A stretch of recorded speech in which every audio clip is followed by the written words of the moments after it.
শব্দ বলতে পারবো না। এরপরে একটা বোঝাবো, তারপর আমাদের ক্লাস ছুটি হবে। বাক্য কাকে বলে শিখে নাও। শব্দের পরে কি আছে? বাক্য। আচ্ছা কে বলতে পারবে যে বাক্য কাকে বলে? আর তো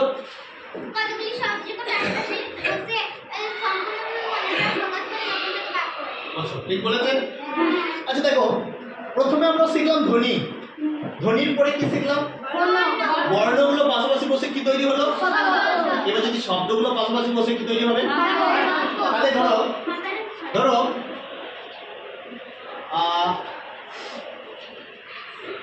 আকাশে পাখি, না লেখো না, লেখো না, আমি বোঝাচ্ছি আগে।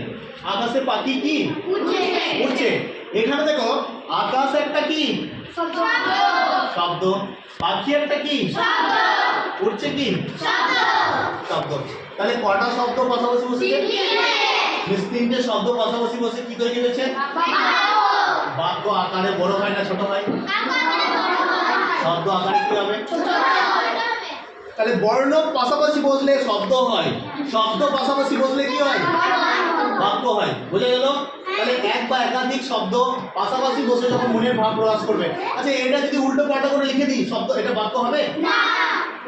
হবে না। এটা যদি ঘুরিয়ে ফিরিয়ে লেখা হয় তাহলে এটা কখনো বাক্য হতে পারে না। তাহলে বাক্য কাকে বলে লিখে নাও। এক বা একাধিক শব্দ, এক বা একাধিক শব্দ, এক বা একাধিক শব্দ পাশাপাশি বসে যখন মনের ভাব প্রকাশ করে, যখন মনের ভাব প্রকাশ করে তখন তাকে কি বলে? বাক্য বলে। এক বা একাধিক শব্দ পাশাপাশি বসে যখন মনের ভাব প্রকাশ করে। হ্যাঁ হবে। আচ্ছা এই ঝিলিগুলো তো ঝিলি একটা বাক্যের উদাহরণ করো।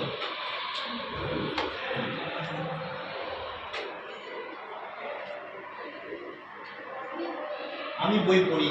আমি একটা শব্দ, বই একটা শব্দ, পড়ি একটা শব্দ। শব্দগুলো বসে হ্যাঁ ওটা আমি ভাত খাই হবে। আর কি বলতে পারবে? আমি স্কুল যাই হবে। তুমি আমি লিখতে পছন্দ করি হবে। তুমি একটা বাক্য উদাহরণ করো, যে কোনো একটা বাক্য। জল খাই, ঠিক আছে হবে। আর আমার 7টি বই আছে হবে। আর কে বলবে? বাক্যের উদাহরণ দিয়ে ম্যাডাম। হ্যাঁ আমি প্রত্যেকদিন সকালে কোচিংয়ে আসি হবে। তুমি একটা বলো। আমার একটা কলম আছে হবে। দেশ নিয়ে বলো, জাতি নিয়ে বলো, মানুষ নিয়ে বলো।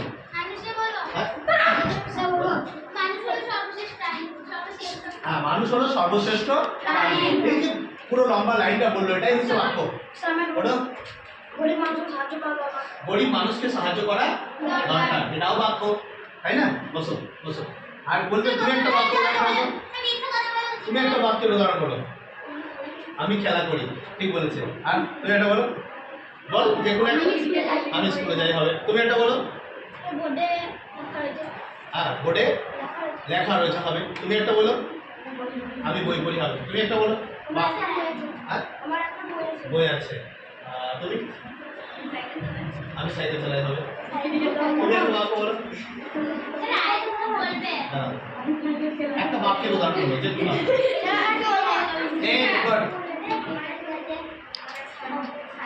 সাইকেল আছে, এই যে একটা। এই দেখো খুব সুন্দর মিথ্যা বলা নিছে, খুব সুন্দর ভাষা। আর তুমি একটা বাক্য।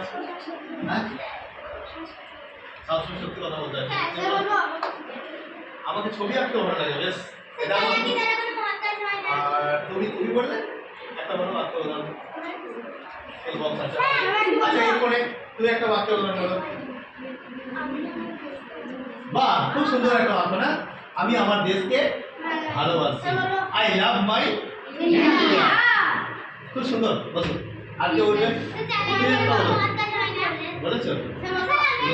হ্যাঁ ওটা ভালো থাকার জন্য নিজের মন দরকার। বাহ, দারুণ। ভালো থাকার জন্য কি দরকার? নিজের মন দরকার। আর বলো, আমাদের দেশের সোনারা আমাদের দেশকে রক্ষা করে। আমাদের দেশের সৈন্যরা আমাদের দেশকে রক্ষা করছে। তাহলে আজকে কি কি শিখলাম আমরা? ধ্বনি, শব্দ, বাক্য। মুখে যখন আওয়াজ করছি এটা কি? মুখে যখন আওয়াজ করছি কি? ধ্বনি। যখন খাতায় লিখছি, বর্ণগুলো যখন পাশাপাশি বসছে সেটা কি? শব্দগুলো যখন পাশাপাশি বসছে মুখস্থ হবে? বাড়িতে সুন্দর করে মুখস্থ করে আসবে। আজকে ক্লাসটা এই পর্যন্তই থাকলো, পরের আবার ক্লাস আমরা